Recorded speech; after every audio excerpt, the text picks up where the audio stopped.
So container hosting is all about making it fast to ship things because developers, DevOps particularly, wastes a lot of time in deploying software because it's actually one of the most important things to do is to actually ship. So let's create a new site called, I don't know, counter. And it's just going to be a simple site that just counts things or something that's actually useful. And we're going to write it in Python. So we'll create a quick Python script, Python, and then we're going to host it quickly as well, create an actual site. Because what happens a lot in software development is something will get created locally on a laptop, and months, years, weeks might go by before anything actually gets to production. And that's a problem because you need feedback from customers early, fast feedback loop. We talk about this in terms of like the business model canvas, move fast and break things, etc. So let's just create a simple script that says print count. Cool, let's just check that that works. The first thing that you do should be actually creating a repo that can be going to production, and then you iterate on top of that. Git add main. And what we're going to do is take this to production. I know it sounds silly, like why would we take that to production? But the whole point is to not create a build-up of activity. So let's make sure that's committed. Git commit message initial commit. Right, now we've got a repo local. Let's create a GitHub repo for that. In fact, let's just use container hosting because that will create a repo for us.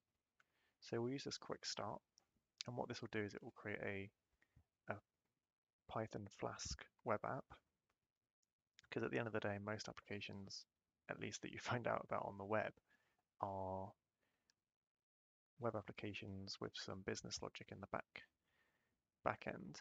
So if you expose everything as a web API, you're already solving a problem. Here we go. We've got a repo set up. Brilliant. Now this would take usually quite a lot of time. Like we've got automated releases set up.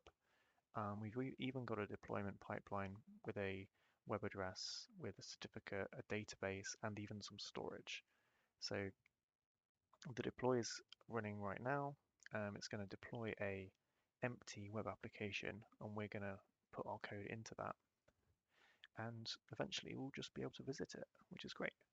So that's potentially saved weeks, months, goodness me, even a year of work or so. So obviously it won't be loading yet because, well, that was fast actually. Maybe it already has. Wow, that's cool. Cool, let's clone this down then. So we'll clone this down into our directory, git clone. There we go. Cool. And we'll go into the container. What was it called? KB. There it is. Cool.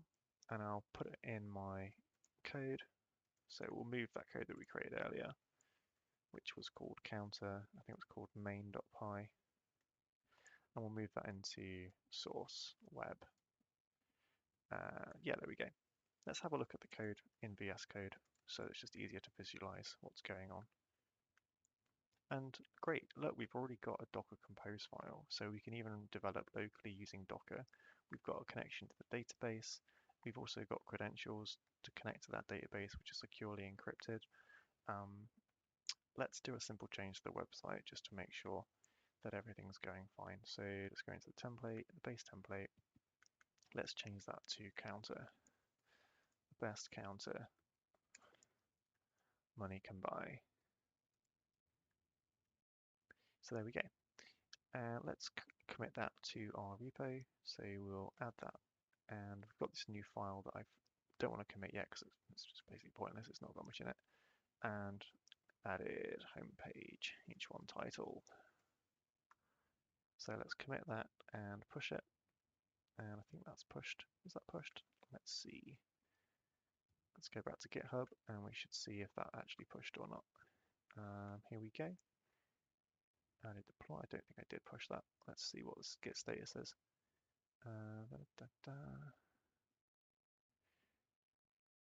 Refresh. I'm just going to quickly jump into terminal and see what's going on. Git push origin main. There we go, it's pushed. And have a look here, we'll have our pipelines run. And because we've made a change, minimal continuous delivery is to have a release start. So yeah, we've got releases that are going. What does that mean? The release means we've got a change log that's automatically got a list of what changed, what happened. That runs automatically. We've got an automated version because humans don't need to choose what the version is. It's just if new code has been committed into the main branch, that's a new version. No need to have a steering group to decide what the next release is going to be called and when it needs to happen. Tests. So we have some basic tests already to validate that the website comes up. So we have a smoke test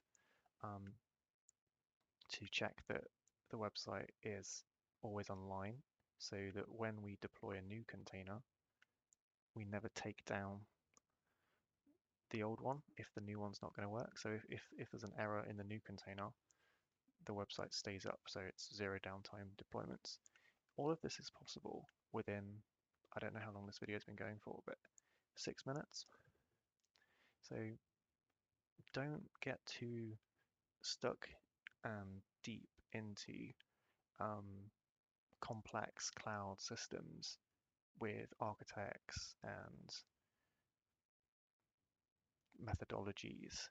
Focus on shipping, have documentation, work together, communicate effectively, and try not to spin your wheels too much on, try not to spin your wheels too much, just actually ship things. And here we go. So here we go, this is renaming the same container, and eventually we should see that this changes. Great, and we're in production. Say you want that to be a real website address, you'd create a CNAME record in DNS, and this would be live with a certificate, secure connection, valid certificate, renewed with Let's Encrypt. There's also storage in a database that you can use. It's pretty quick, it's pretty fast, pretty good for creating your MVP, minimal viable product. And yeah, a lot of the work's been done for you, including good practices in terms of issue management. So yeah.